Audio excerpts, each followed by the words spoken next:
Welcome and thank you for joining us on the occasion of the prize-giving ceremony of the 11th cycle of the Aga Khan Award for Architecture.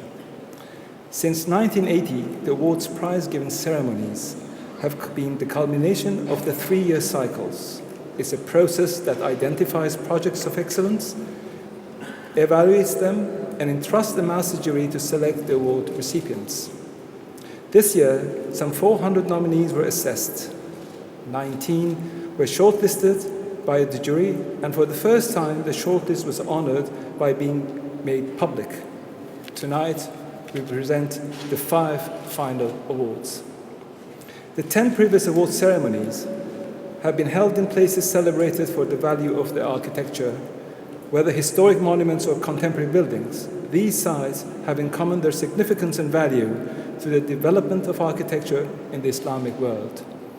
Among them have been the Shalimar Gardens in Lahore, Topkapi Palace in Istanbul, the Citadel of Cairo, Registan Ensemble in Samarkand, and the Alhambra in Granada.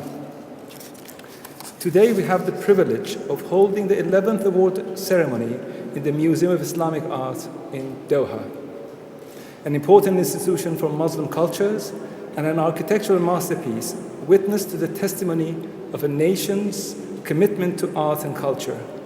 We are further privileged to be in the gracious presence of His Highness the Emir and Her Highness Sheikh Moza bin Nasser. Thank you. We here are today to celebrate the efforts of men and women who, by their determination, creativity, and vision, have contributed through architecture and teaching in building a better future for the generations to come.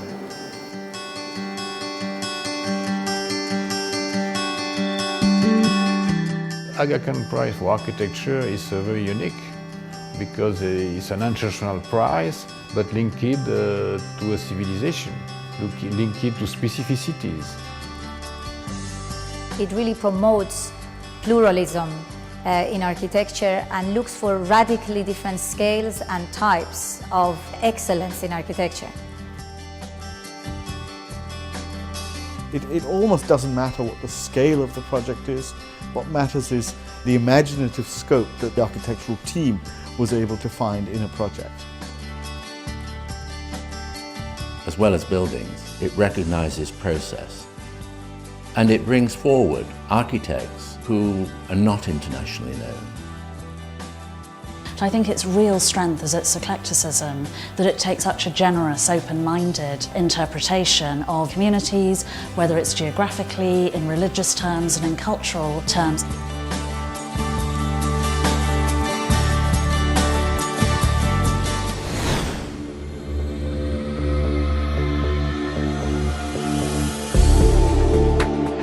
For over 3 decades, the Aga Khan Award for Architecture has served to recognise and inspire architectural excellence in the Muslim world.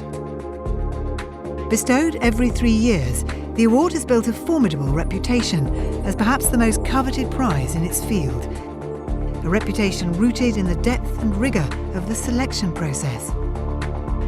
I was in jury in many cases, in America, in Europe, in Asia. And I think the Aga Khan Award, the process, I would say, is the most serious and most productive. As ever, the jury had a tough task in choosing from among the hundreds of nominated projects. The rigorous process after the shortlisting, which involve technical reports based on field visits. In the process, you learn that there are certain projects that you may have admired. They fail in responding to new demands, such as sensitivity to sustainability.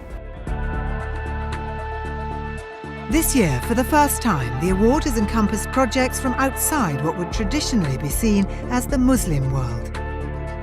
We have a project in Spain, we have a project in China, and for me the biggest message is that it's a global situation, and architecture, if it's good for everybody. Over the decades, the award ceremony has been held in some of the world's most prestigious venues, including the Alhambra Palace in Spain, Humayun's tomb in India, and the Petronas Towers in Malaysia. The Doha Museum of Islamic Art is a worthy addition to that list. fitting surroundings for a celebration of architectural excellence, and in which to honour the 5 winners of this year's Aga Khan Award.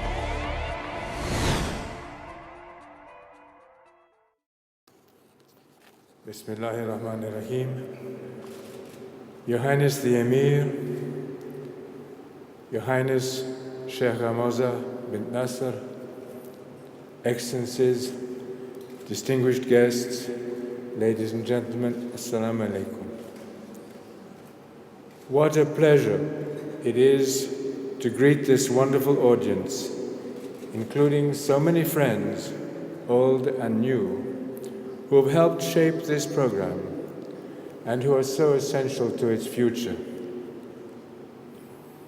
I'm especially pleased to salute Their Highnesses the Emir of Qatar and Sheikh Ramoza. We are honored by your presence and grateful for your inspiring example as you embrace this country's proud heritage while also pointing it boldly to the future. It is hard for me to believe that this awards process is now a third of a century old, and that it has involved some 3,500 candidate projects and over 100 prize recipients. As we complete the 11th cycle, I am delighted to extend to all our recipients my warmest congratulations. The awarding of prizes is in the spotlight tonight, and deservedly so. But the prizes themselves are only the tip of a larger iceberg. The awards program also includes a wide array of seminars, exhibitions, lectures, publications, and a highly decentralized selection process. This ceremony, in short, marks the culmination of a long and lively conversation. Many of you will remember my personal concern back in the mid-1970s that this conversation was scarcely even taking place. Discussion and debate about the built environment in the Islamic world was then a very thin proposition. The continuity of Islamic architecture had sadly lapsed, weakened by the heavy hand of colonialization, by modernization and globalization, by the lack of architectural training in Islamic contexts, and even by the development of new construction materials in the industrialized world. The result was a paucity both of indigenous architects and of foreign architects working with distinction in the Islamic settings and idioms. This situation was particularly troubling given the powerful history of Islamic architecture, and given too the struggle many Muslims faced in expressing proud cultural identities in contexts where they very often had little influence. Historically, the arts, including architecture, have taken their principal inspiration from religious faith. But when art is separated from faith-based roots, other influences can dominate, including soulless technology and empty secularization. At that time, I used the term vacuum to describe the Islamic architectural scene. The initial goal of our awards program was to replace that vacuum with an energized debate. Was there a problem? How could it be addressed? By whom? And in what settings? Notice that we did not seek then, nor do we now, the advancement of some definitive aesthetic style or the promulgation, as one colleague put it, of some manifesto of architectural intent. What we cared most about was that relevant questions be raised and that a broad range of constituents be engaged in discussing them.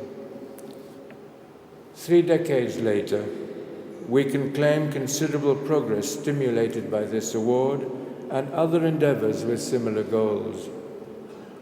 We've come a long way from a careless confidence that the built environment would somehow take care of itself. We're increasingly aware that the quality of our buildings can transform the quality of our lives, both spiritual and material. We have only to look around us tonight to see how things have changed. This Museum of Islamic Art itself represents one of the high-profile accomplishments in global architecture in recent years. It symbolizes how contemporary international talent at the highest level can join creatively with ancient cultural inheritance and visionary national leadership. This museum represents a commitment we have seen elsewhere in Doha, from the development of the Qatar National Museum, one of our first prize recipients in 1980, to the reconstruction of the Souk Waqif, one of 19 prize finalists this year, to the striking new structures of Education City. And the progress we see in Qatar now is echoed through much of the Islamic world. How much the Arkan Awards have contributed to this story is for others to judge. But I do believe that our recipients, through the years, have provided inspiring examples of architectural excellence. But what comes next? As we look to the future, let me mention 4 principal areas of concern. The Islamic environment of our work, its relevant constituencies, the shifting social and economic scene, and the impact of new technologies.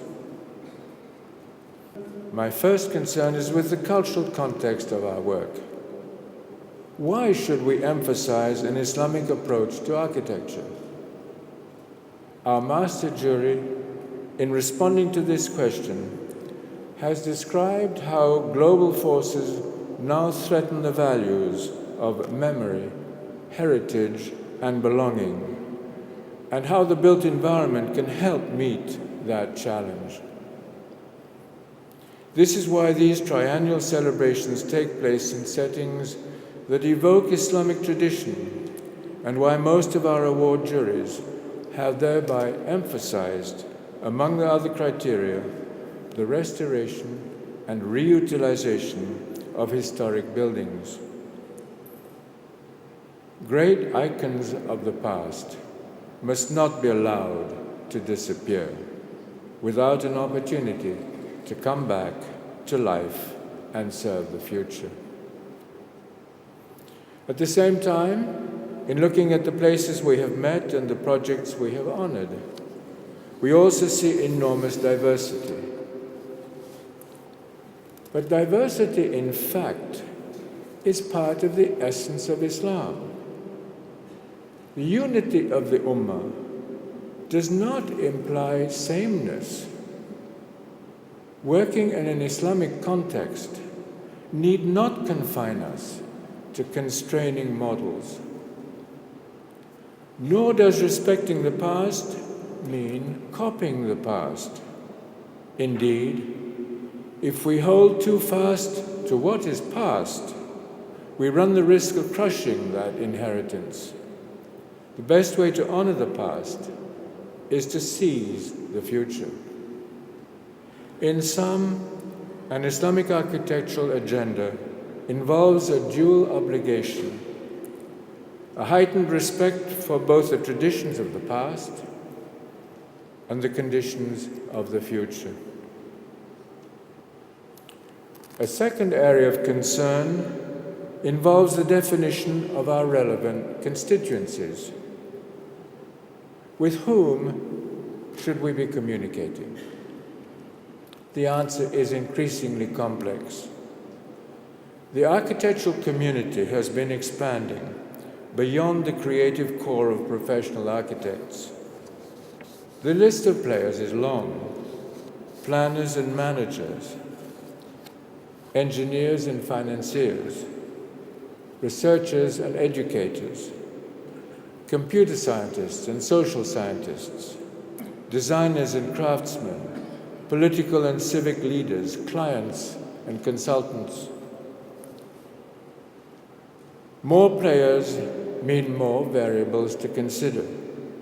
Not only creative designs, but also client directives, the adaptability of building types and materials, allowed expenditures, the indigenous climate, rural versus urban settings, and of course, the immediate cultural context. We must be aware, for example, that Islamic populations are intermingled more and more among peoples of other backgrounds. When I think of the diversified players in the architectural community, I am reminded of the impatient client who wrote to his architect, "Awaiting plans, if good, check will follow."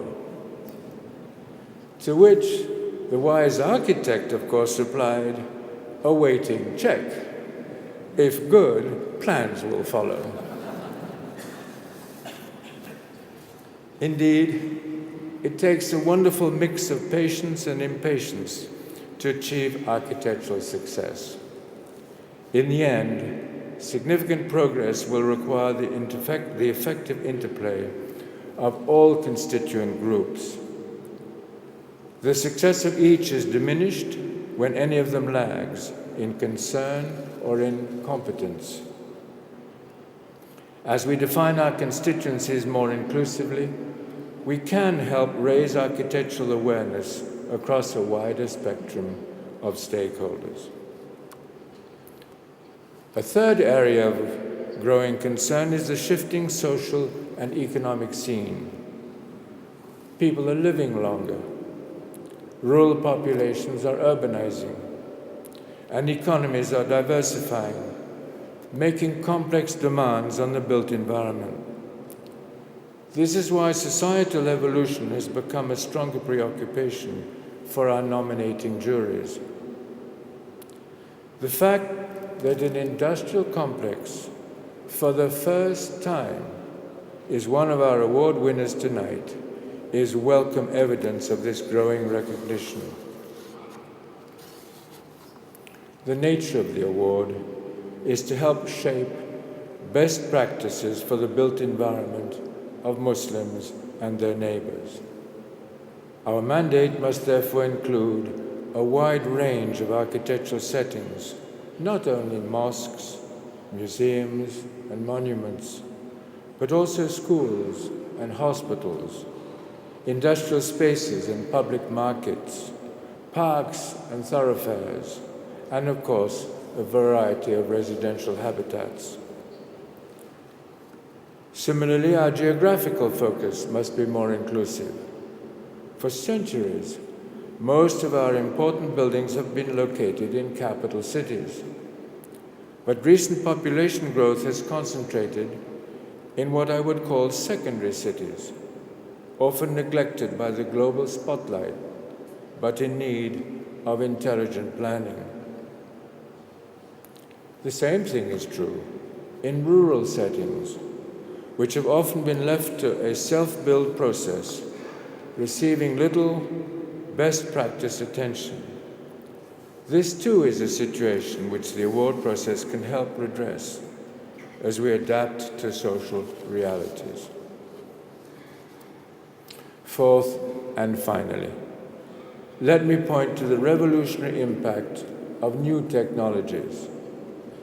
Clearly, a relevant architectural conversation these days requires a considerable degree of technological sophistication as we encounter a constant flow of new materials, new techniques, and new requirements. Among other things, new technologies can help us address growing environmental urgencies.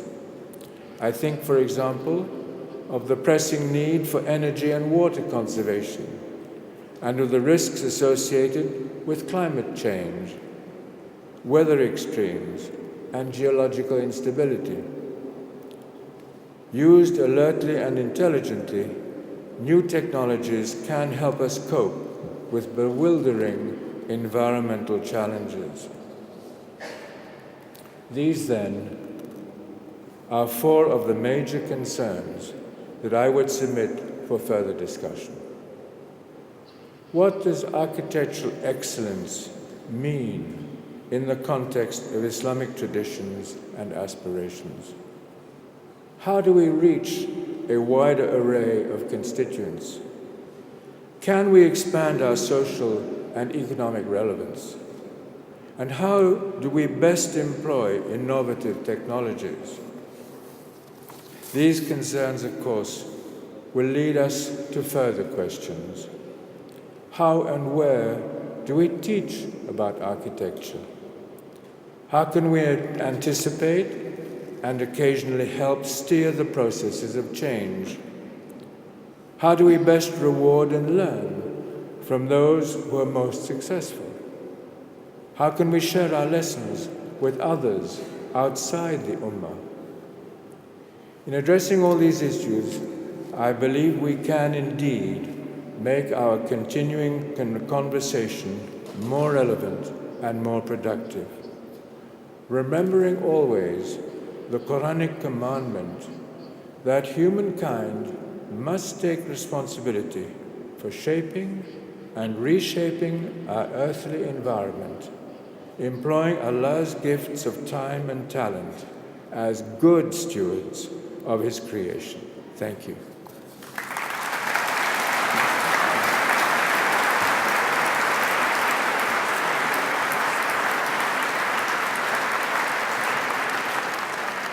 May I now invite His Highness the Emir and Her Highness Sheikh Abouza to join His Highness the Aga Khan to present the certificates to the award recipients.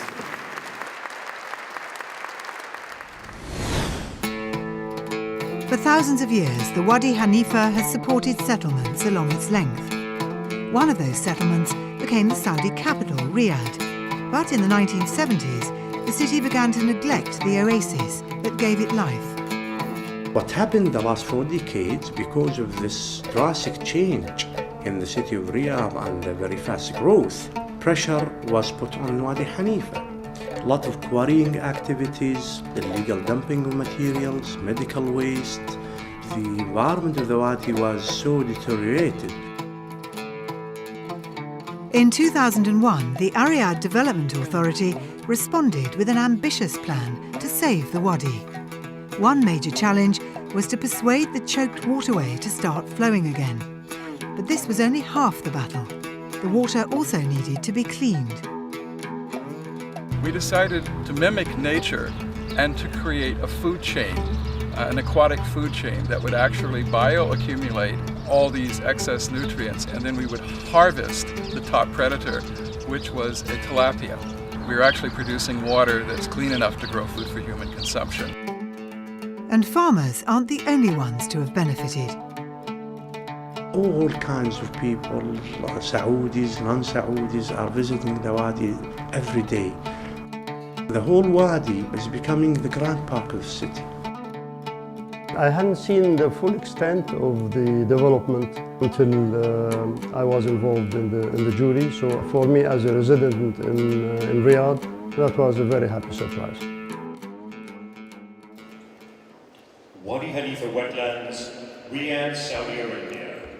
Dr. Abdul Latif bin Abdul Malik Al Sheikh, President, Riyadh Development Authority. Mr. George Stockton, President, Mariama Shiva Palace Limited. Mr. Roderick MacDonald, Chairman, Borough and Board.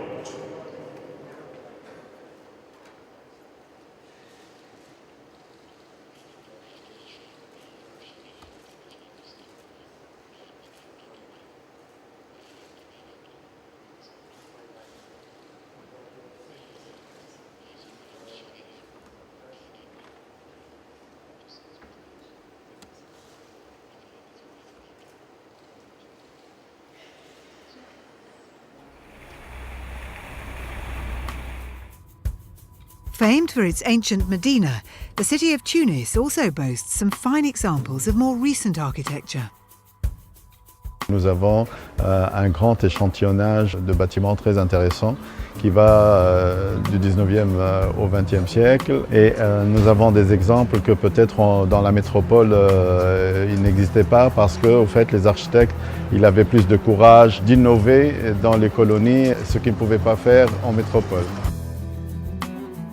It would be a mistake to think of modernity as something that was brought from Europe to the Muslim world. Modernity was invented and tested and created all throughout the world, and the Muslim world was a site for experimentation for modernity. In the decades following Tunisia's independence, colonial-era buildings were neglected, in part because they symbolized the power of the old regime. But in 1998, the Association de Sauvegarde de la Médina de Tunis turned its attention to the city's more recent heritage, including the Rossini Palace and the magnificent Théâtre Municipal. Meanwhile, some 60,000 square meters of public spaces have been revitalized. Il y a eu une réconciliation entre les habitants de Tunis et leur ville. Revitalization of the hypercentre of Tunis, Tunisia. Mr. Belgachem Sassouki, Deputy Mayor of Tunis. Ms. Samia Akoutiaïch, General Manager, Association de Sauvegarde de la Médina de Tunis. Mr. Zubair Mouliou, Deputy Director, Association de Sauvegarde de la Médina de Tunis. Mrs. Faika Bejoy, Deputy Director, Association de Sauvegarde de la Médina de Tunis.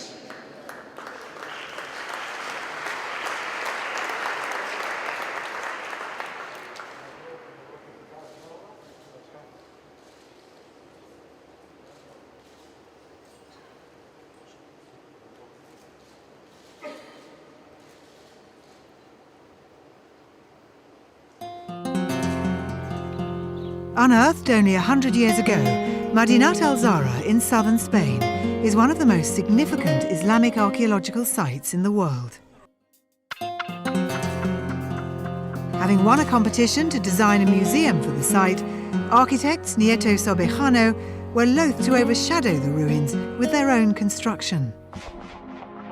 It's very impressive when you go to the site.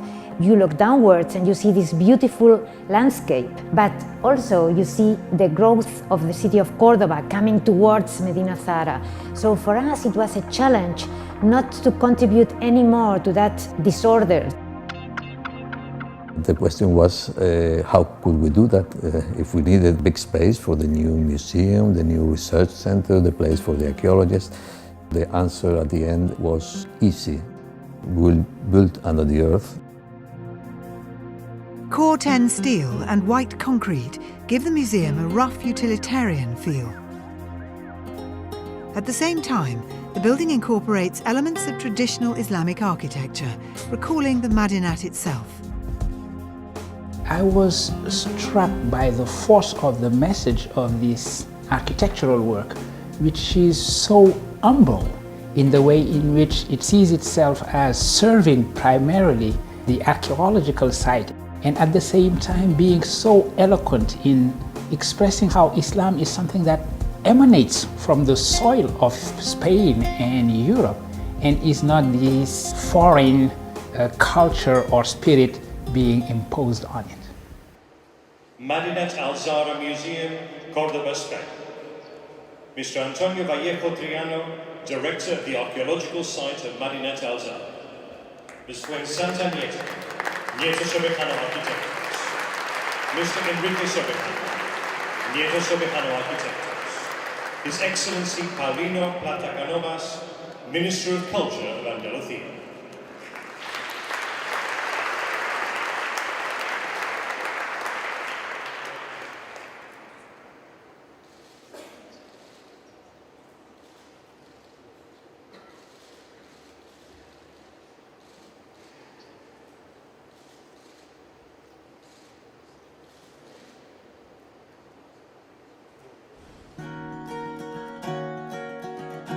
The İpekyol textile factory in Turkey is a marked contrast to most industrial buildings in the country.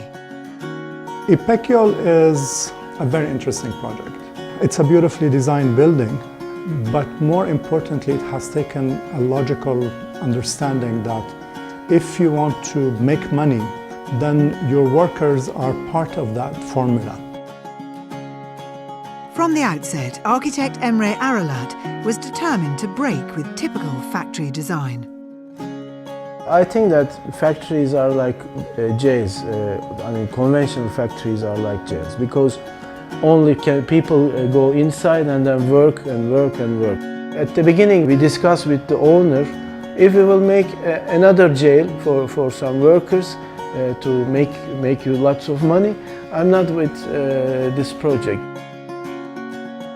Aralat's most important innovation was to gather workers and administrators under a single roof.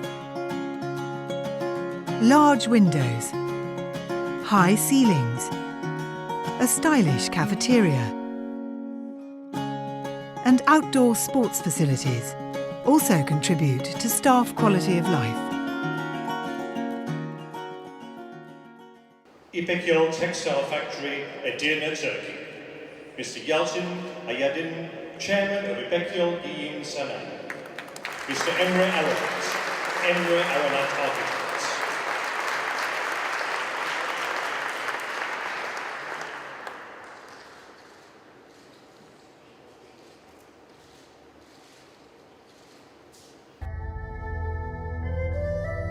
The tiny village of Shashi in China's remote Fujian province is dominated by a pair of circular castles, or toulots, one on either side of a creek.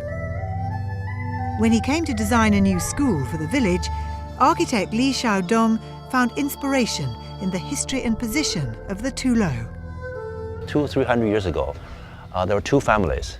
Across a creek, they were rivals with each other. And I think that story inspires me to make a bridge, to make a linkage between the two families. Li Xiaodong's simple yet radical bridge design consists of a steel framework encased in a skin of locally grown wood. With playful features, including a built-in slide, the school has certainly scored a hit with its main target users. 很好，给学生小朋友带来很多乐趣，有很好玩的地方。 But the building isn't just for the children of Shashi. True to its name, it also serves as a bridge with a zigzagging walkway suspended beneath the classrooms.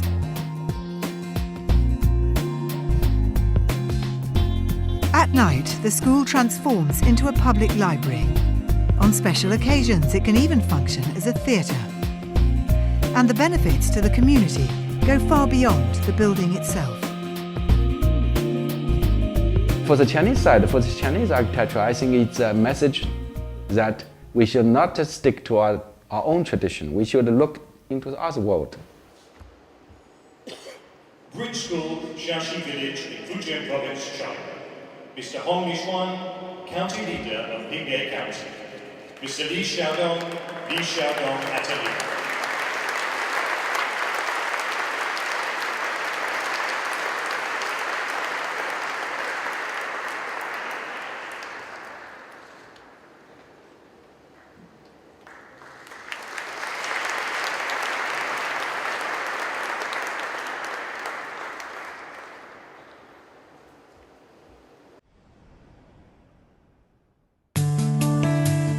Since 1980, the Aga Khan Award for Architecture has incorporated a separate award for lifetime achievement in furthering understanding of architecture in Muslim societies.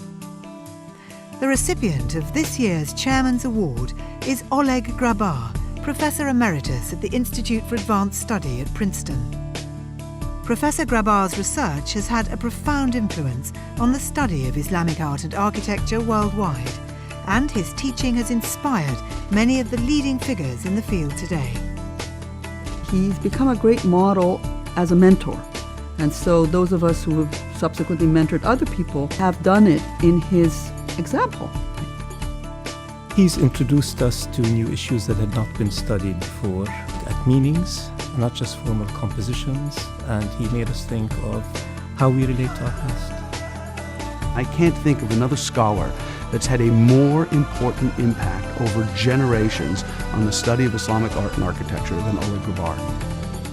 The 2010 Chairman's Award of the Aga Khan Award for Architecture is presented to Professor Oleg Grabar.